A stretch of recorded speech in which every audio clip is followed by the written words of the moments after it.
ప్రజల సొత్తుతో పెట్టినటువంటి డబ్బు, ప్రజల నిధులతో పెట్టినటువంటి మీటింగ్ ఎంత దుర్మార్గంగా తయారైనటువంటి ఆఫీసర్స్ కూడా. మీరు సభ పెట్టింది ప్రజల కొరకు.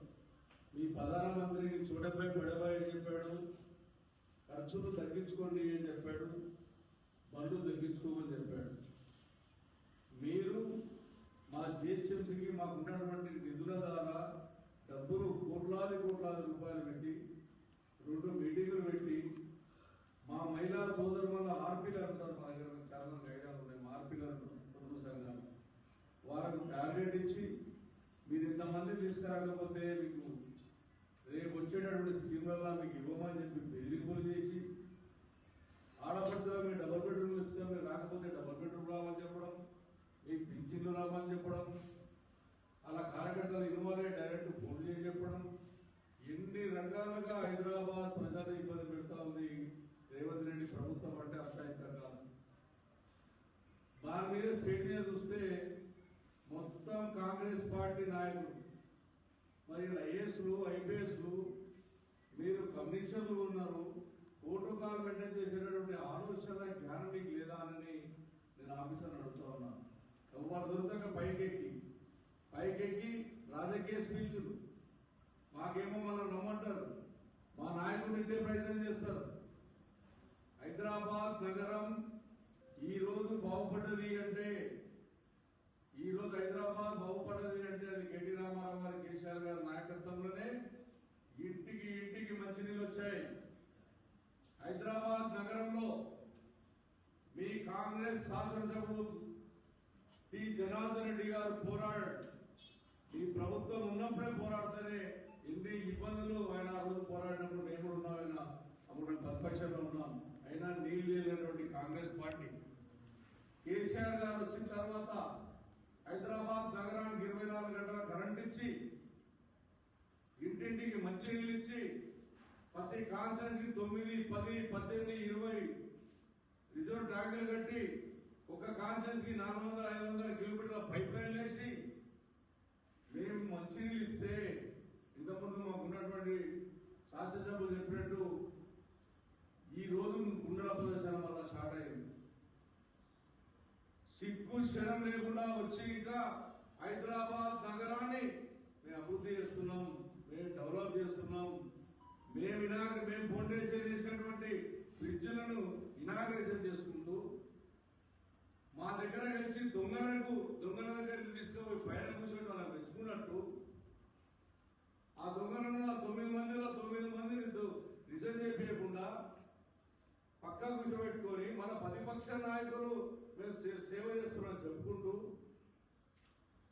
దొంగ మాటలు చెప్పినటువంటి ప్రభుత్వం మీద ఉంది అంటే ఇది రేవంత్ రెడ్డి ప్రభుత్వం. నేను ఆఫీసర్లు కూడా చెప్తా ఉన్నాను, మీరు చాలా ఓవర్ చేస్తున్నారు, తప్పు తలా చేస్తున్నారు. ఆడపిల్లల్ని ఇంటింటికి వెళ్ళి మీరు మీటింగ్ రాకపోతే మీ స్కీమ్ ఏమని చెప్తున్నారు, వాళ్ళు భయబాధలు పడతా ఉన్నారు. ఈ రోజు వరకు ఒక డబుల్ బెడ్రూమ్ ఇయ్యలే, 61,000 ఇప్పటికి మేము ఇచ్చున్నా, మీకు 39,000 ఇండ్లు ఇవ్వాలి.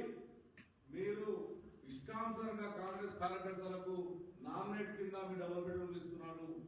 ఆ రోజు మేము లాటరీ పరంగా ఇచ్చాం, ఎలక్ట్రానిక్ మీడియా పరంగా ఇచ్చాం, దాన్ని మీరు ఇవ్వట్లేదు. దీని పరంగా ఖచ్చితంగా న్యాయస్థానం పోరాటం చేస్తాం. ఇప్పటికే కొన్ని 100,000 మందికి మీరు కాంగ్రెస్ కార్యకర్తలకు డబుల్ బెడ్రూమ్ అలాట్మెంట్ చేసి మా దృష్టికి వచ్చింది. ఈ హైదరాబాద్ నగర ప్రజల నిరుపేద బిడ్డల కూడా కట్టినటువంటి డబుల్ బెడ్రూమ్లు మీరు ఇవ్వకపోతే, మీరు బెదిరిస్తే 80% ఆఫీసర్ల ఫ్యూచర్ లో ఇబ్బంది పడతారు, గుర్తుంచుకోమని చెప్పి ఆఫీసర్లు హెచ్చరిస్తా ఉన్నా. ఈ రేవంత్ రెడ్డి వచ్చిన తర్వాత హైదరాబాద్ లో ఉన్నటువంటి ల్యాండ్ నమ్మడమే తప్ప హైదరాబాద్ 10 పైసలు ఇచ్చిన పాపాన పోలే. మేము కట్టిన బ్రిడ్జులు, మేము కట్టిన ఎస్టీపీలు, మేము కట్టిన నారాలు, ఇంతకుముందు మా సుధీరన్ అన్నట్టు మూసీ నది పెరిగిన 2.5 ఏళ్ళు చెప్తున్నాడు. అది ఎదిలేదు పోయలేదు. అసలు మూసీ నది స్టార్ట్ అయ్యేది కుక్కట్పల్లి నుంచి స్టార్ట్ అవుతుంది. కుక్కట్పల్లి నుంచి రంగనాచరు వినాయక సాగర్ కలుస్తుంది, వినాయక సాగర్ మూసీ కలుస్తుంది. మా గురించి మాట్లాడు 9 ఎస్టీపీలు మేము రెడీ కట్టి అన్ని చేస్తే కంప్లీట్ అయితే దానికి బోర్డు రేవంత్ రెడ్డి పేరు పెడతారు. ఫౌండేషన్ పెట్టినటువంటి బోర్డు పీకేస్తారు. ఇచ్చి మేమెట్టమని చెప్తారు. ఎన్ని అబద్ధాలు చెప్పాలో అన్ని అబద్ధాలు చెప్పు. కాబట్టి ప్రజలు గమనిస్తున్నారు. నేను హెచ్చరిస్తా ఉన్నా. మేము కూడా 2.5 ఏళ్ళు అయింది. మేము ప్రజల పక్షాలు ఉంటాం. ఇంతకుముందు ఆ శాసనం మా రాజీనామా లెక్కాలి. పార్టీ భయపడడం కావు. మీరంతా కాంగ్రెస్ పార్టీ టికెట్లు మీద ఇచ్చి నిలబెట్టి ఆగి స్పీకర్ దగ్గర కూడా టీఆర్ఎస్ పార్టీ చెప్పుకున్న దౌర్భాగ్యం వచ్చిందంటే అంతకన్నా ఇంకేం లేదు. మన క్వశ్చన్స్ వెళ్ళింగపల్లిలో ఒక ఎమ్మెల్యే మాట్లాడుతూ ఉన్నాడు. ఏమని మాట్లాడుతున్నాడు? నేను ప్రతిపక్ష నాయకుడిని, నాకు చాలా నిధులు ఇచ్చిండు. మరి స్పీకర్ గారు ప్రజలు ఆలోచన చేసుకుంటారు. కాంగ్రెస్ కడవ బ్యానర్లు కింద రేవంత్ రెడ్డికి స్వాగత బ్యానర్లు, కాంగ్రెస్ బ్యానర్లు, స్టేజ్ మీద ప్రతిపక్ష నాయకుడు అని చెప్పడం. సీఎం గారి సమక్షంలో, ప్రెస్ సమక్షంలో, ఎలక్ట్రికల్ సమక్షంలో, ప్రజల సమక్షంలో ఈ శాసనసభ్యులు మాట్లాడిన మాటలు 9 మంది. వీళ్ళకి సిద్ధశుద్ధి ఉంటే, నిజంగా ప్రజల మీద విశ్వాసం ఉంటే ఇప్పుడు రిజైన్ చేయండి. మీరు 9 మంది ప్రజలకు వెళ్ళండి, ప్రజల పక్షాన పోరాడదాం రండి. లేకపోతే మా ఎంబడి దొంగ మాటలు చెప్పి, దోపిడి మాటలు చెప్పి, ఈ పార్టీ ఆ పార్టీ, ఆ రోజు మేము పార్టీ మారాము అంటే చెప్పొచ్చి ప్రజల పక్షానికి చెప్పి ఎప్పుడు ఇబ్బంది పెట్టలేము. ఆ రోజు కూడా ఈ హైదరాబాద్ నగరాన్ని డెవలప్ చేయాలని కంకణం కట్టుకున్నటువంటి వ్యక్తులం మేము. కాబట్టి నేను ఒకటే విజ్ఞప్తి చేస్తాను. వివేకానంద చెప్పినట్టు ఫీచర్ సిటీ కాదని రేవంత్ రెడ్డికి వచ్చి రేవంత్ రెడ్డి ఫీచర్ సిటీ, రేవంత్ రెడ్డి ఫ్యామిలీకి ఫీచర్ సిటీ, ప్రజలకు ఫీచర్ కాదు. అలా కుటుంబానికి అలా కార్యకర్తలకు పనికొచ్చే సిటీ తప్ప హైదరాబాద్ నగరాన్ని వదిలిపెట్టి కొత్త సిటీ ఎందుకున్నాయన? మనం హైదరాబాద్ ఏమైపోవాలి? వర్షం వచ్చింది నిన్న 1 సెంటీమీటర్ 5 సెంటీమీటర్ల వర్షం వస్తే రోడ్ల నీళ్లు పోతున్నాయి. ఇప్పటికీ మీకు ఉన్నటువంటి వాటర్ వర్క్స్ డిపార్ట్మెంట్ కనీసం నిధులు లేవని చెప్తుంది. మీరు అబద్ధాలు చెప్పి, మోసపురం చెప్పి 3 ముక్కలు చేసి హైదరాబాద్ ని ఎన్ని రకాలు చేయాలన్నా అన్ని రకాల అబద్ధాలు ఆడుతూ ఉన్నాం. మీరు బీజేపీ ఆడుతున్న డ్రామా ఖచ్చితంగా ఇద్దరికి బుద్ధి చెప్తారు. ఫ్యూచర్లో హైదరాబాద్ ప్రజలు, తెలంగాణ ప్రజలు ఖచ్చితంగా బుద్ధి చెప్తారు.